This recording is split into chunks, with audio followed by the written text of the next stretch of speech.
This is a perfect release for the upper trapezius, for the SCM muscle, and also to unlock jaw tension.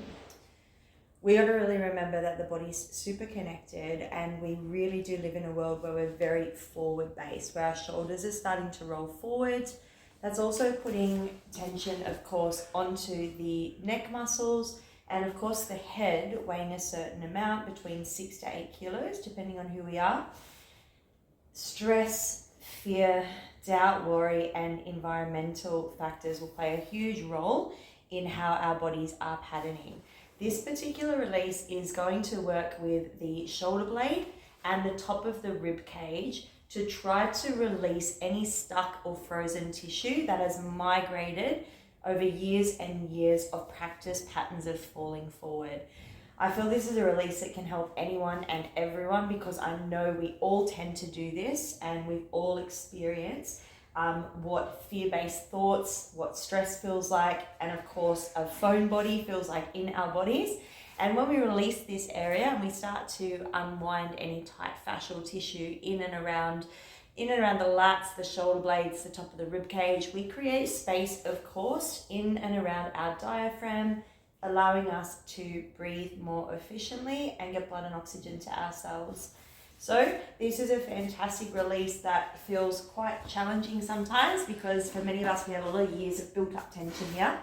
So when you come down into this one, I'm using a foam roller, but you can use a rolled up towel or anything that you have. Even a yoga block is perfect. And I'm kind of going right on the side of the breast tissue, just where the top of the rib cage is. And of course, for many of us, you can actually feel, if you get your fingers in there, you can feel your shoulder blade moving.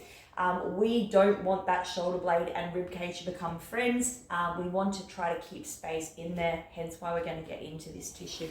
So again, as you're coming down onto the roller, we want to look for an area where your body moves into like tension. You'll feel it kind of jump into tension. You'll feel a sense of pain or high discomfort.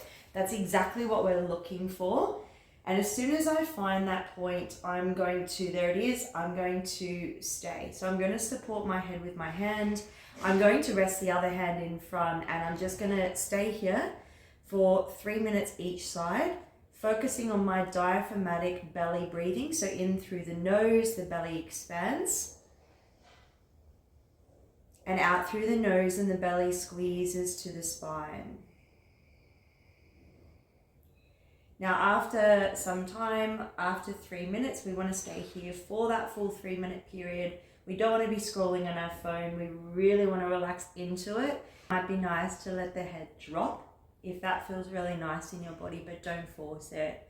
The most important thing is that you can breathe diaphragmatically here and make sure that your whole body is not in tension. It's really important that the nervous system stays relaxed so that the body and the fascia can start to be or receive the heat from our breath and of course the blood and oxygen. If the nervous system is gripping on, there's no way that the area that we're working on is going to receive the nutrients that it needs. So as mentioned, spend 3 minutes each side. Of course, one side is always going to be a lot tighter than the other because we pattern a certain way. We tend to pull our bodies a certain way, or we use a mouse, or we tend to twist and stand a certain way. So highly likely that one side of that rib cage or upper rib cage release will be a lot tighter than the other. Enjoy. It is a beautiful release, and it really opens up the front of the chest, and it really helps ease tension off in the neck and of course in and around the jaw.